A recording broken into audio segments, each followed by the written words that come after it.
السلام علیکم ملګرو د مولانا حلیم شاه هاشمی صاحب دا بیان واورئ. هغه کم درې عمل دي چې هغه انسانو کې او په هغې باندې هغه ته په جنت کې کور میلاویږي. دا بیان ورسره ټول واورئ او مخکې یې شیر کړئ.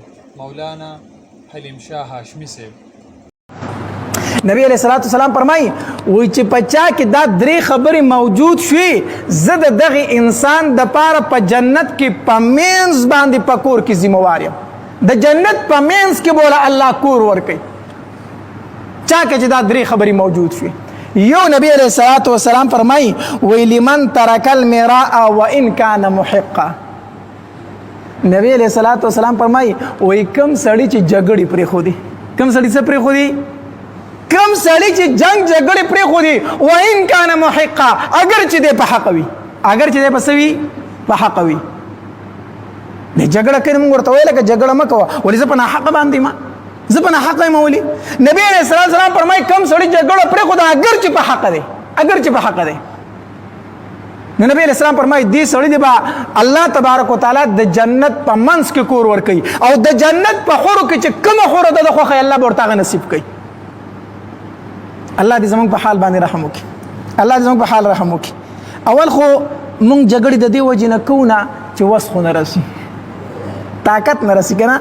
دا کم خلک چې دا جګړې نه کوي نه دا هم د وسه پاتې دي، که دوی پې وس ومونته دوی هم د سړي پوستکې وباسي. ټیک شو. او چې کم سړی جګړې کوي نو که ته ورته وایي چې دا پرېږده او دا وایي زه په ناحق یم وایي زه خو په حق یم که نه. نبی علیہ السلام فرمایي په حق او دا جګړې پرېږده. حدیث مبارک کې راځي نبی علیہ الصلوۃ والسلام فرمایي وایي د قیامت په ورځ به الله تبارک وتعالی یو انسان راوغواړي. دا به هغه سړی راوغواړي چې کله به دله غصه ورله نو د به خپله غصه سکله. څه چل به یې کوو؟ خپله غصه به یې سکله، برداشت کوله به یې. نبی علیہ السلام فرمایي الله تبارک وتعالی به دغه سړی په ورځ د قیامت راوغواړي. چې راوغواړي الله تبارک وتعالی به ورته وفرمایي ای تا له به ډېره زیاته غصه په دنیا کې درتله، ډېره غصه به درتله، خو هغه غصې باندې به دې برداشت کو، هغه به دې نافظ کوله نه، اگر چې ته د هغې په نافظ کولو باندې قادر وي، اگر چې طاقت تر سره و لاس دې چلولی شو خو بیا به دې بدل ناغستو، هغه غصه به دې څه کړه؟ سړه کړه. الله تبارک وتعالی وفرمایي تا زما د وجې نه غصه سکله، تا زما د وجې نه په غصه باندې برداشت کو، زه زیات غیرت یم ستانه، زم په تا باندې نن ډېر زیات غصه وم خو ما خپله غصه ختمه کړه او زه جنت ته.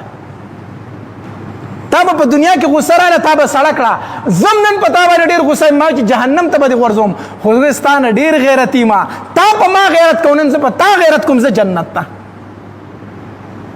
نو نبی علیہ الصلوۃ والسلام فرمایي لمن ترک المراء وان كان محقا. یو سړی په حق باندې هم جګړه پرېږدي نبی علیہ السلام فرمایي الله به ورته د جنت په منځ کې کور ورکوي. یو دویم نبی علیہ الصلوۃ والسلام فرمایي لمن ترک الكذب وان كان مازحا.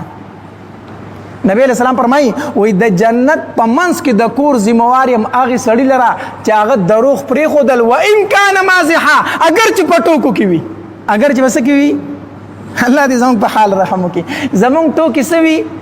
غول غپاړ یو ځای کوه او څه ګډې وډې وایه، دروغ را یو ځای کوه، خلک خندوه، بس دا لوی مزاکي سړی دی. هلکه د څه شي مزاکي دی؟ غول خوري، دروغ وایي، ځان هم ګناهګاروي، ځان هم غر کوي، تا هم غر کوي.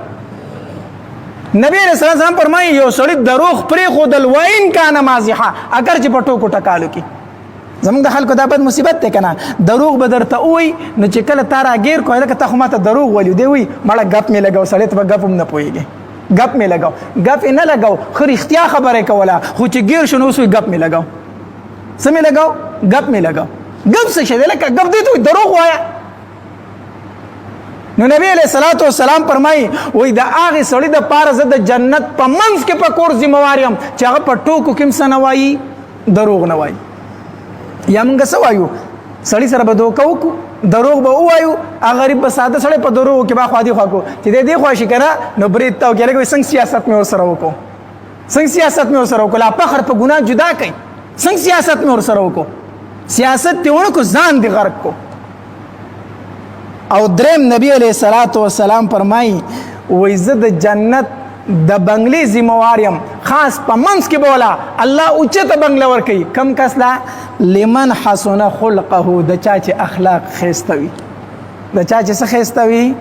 اخلاق خسته وي اخلاق تاسو ته وایم دا خسته اخلاق داسې شی دی کنه حدیث مبارک کې راځي وای د قیامت په ورځ په میدان محشر کې د خسته او اخلاق من وزنی بل عمل بنوي خسته اخلاق چې څومره وزن لري کنه پتل کې وای داسې بل عمل به دومره وزن ونه لري اخلاق خسته د هر چا سره خندرو راځه تکبر مکوا د انسان بس تکبري د انسان بسلوي د انسان بسلوي ست تکبر وي سب ته اوچت کېږي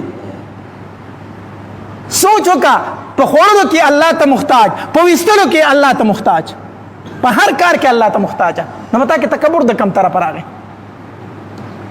خسته اخلاق کوا هر چا ته خاندا هر چا سره خولي اخلاق چلوا د نیک خونه کوا د پزول خبرونو سنخيږي نو نبی علیہ الصلوۃ والسلام فرمایي وای الله تبارک وتعالى نبی علیہ السلام فرمایي وای زه د هغه انسان د پاره د جنت په منځ کې په بنگله ذمہواریم د چا چې اخلاق خسته وي د چا چې سوي اخلاق خسته وي الله تبارک وتعالى دې مونږ ټول ته خسته اخلاق را نصیب کړي غرض می دا کو زمون په معاشره کې نن سبا لوی ناسور چې دغه دروغ دي لوی ناسور دروغ دي حکمرانان لا دروغ وي مونږ وایو لکه دا ګوره دا حکمران دي دومره دروغ وي دومره ځان ته ورته د ورځې سوره وای سور دروغ مونږ وایو دکاندار دی دروغ وای سوداګر دی دروغ وای زمیندار دی دروغ وای دکاندار لاله شه دا شی پسو قسم په درته خوري وي په نیم سال می راوړی دی راوړی به پسلی قسم په درته کوي په نیم می راوړی سوداګر لاله شه